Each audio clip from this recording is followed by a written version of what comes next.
DNF for the young Australian. Still Tatai with the advantage over Baltus now, with Cooney pushed back to third place. As I was saying, the same guys, Fallon, Noguchi, Salvador, De Pasquier are chasing. Yesterday they couldn't hold these trio. Let's see if they can. Max Cook hanging in there in 7th, then Uriati, De Pasquier, Agi in 10th. Yeah, these are very serious men at the front. It's going to take a lot to hold them, as they still 13 laps remaining as Tatai crosses the line to complete lap 3. Yeah, and you said serious there, but they're just so confident. They're so confident about braking, about passing, about getting the very best out of the machines. It's not like they're sitting on there on a wing and a prayer, just hoping everything's okay. They really do look like they know what they're doing, and that another fastest lap now, 49.4, which equaled yesterday's fastest lap. Yeah, and Cooney with his quickest lap of the race so far, so they're all putting the hammer down, and they are just eking out an advantage over that chasing pack of, what is it, 7 guys, 7 men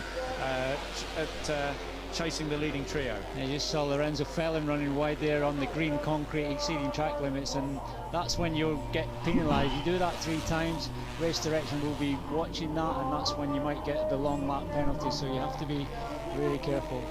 Right, Fallon, obviously he's pushing the limits at the moment. De Pasquier, Salvador there, 5th, 6th.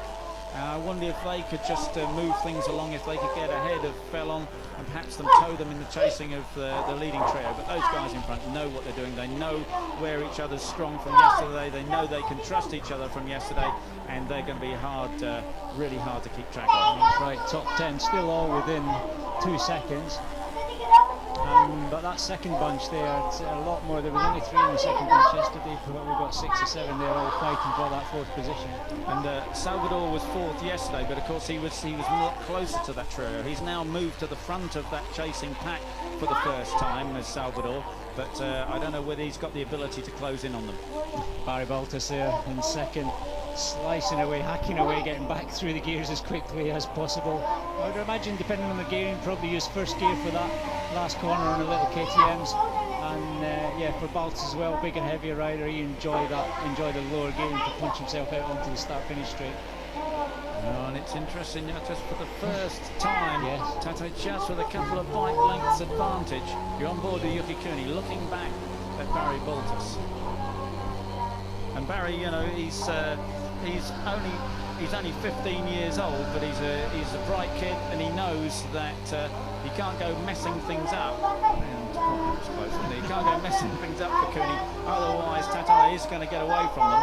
Yeah, they really could do working together, certainly not being defensive or pushing each other wide. They're much better to work together, let each other slipstream each other down the straights, and as you said, maybe just try and get back in touch with Carlos Tatai. That's a superb battle, isn't it, behind them, that 7-man struggle. Yeah, all in unison. Yeah, great shot that. De Pasquier, Uriat, Noguchi, Salvador, Fallon, Cook, Ai, the Indonesian.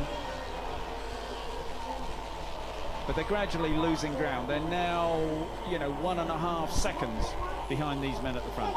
Yeah, and then it's very difficult in that situation for the following group, for one to get to the front and bridge that gap. These guys are going very fast at the front, a couple of times faster each lap than the guys behind. Of course, they're all passing each other and holding each other up, so it's very difficult to get back in touch now. At the moment, that gap is just getting bigger.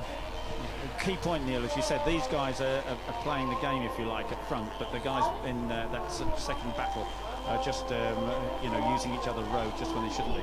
Yeah, and Barry Baltus there in 3rd position. He'll see his pit board that he's got a nice comfortable gap to David Salvador, which at the moment on this lap was 1.8 in the last lap, now 2.2 seconds, so the gap is increasing.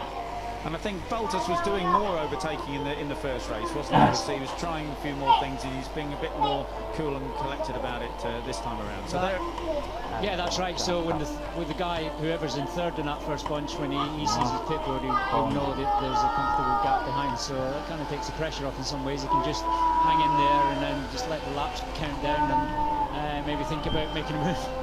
Yeah, so Yuki Cooney goes inside Tatai. It's a good place to do it because he didn't, slow either of them down. Gets out onto the back straight there, but of course the other two have just picked up a superb slipstream. Boltus with the slipstream of both of them.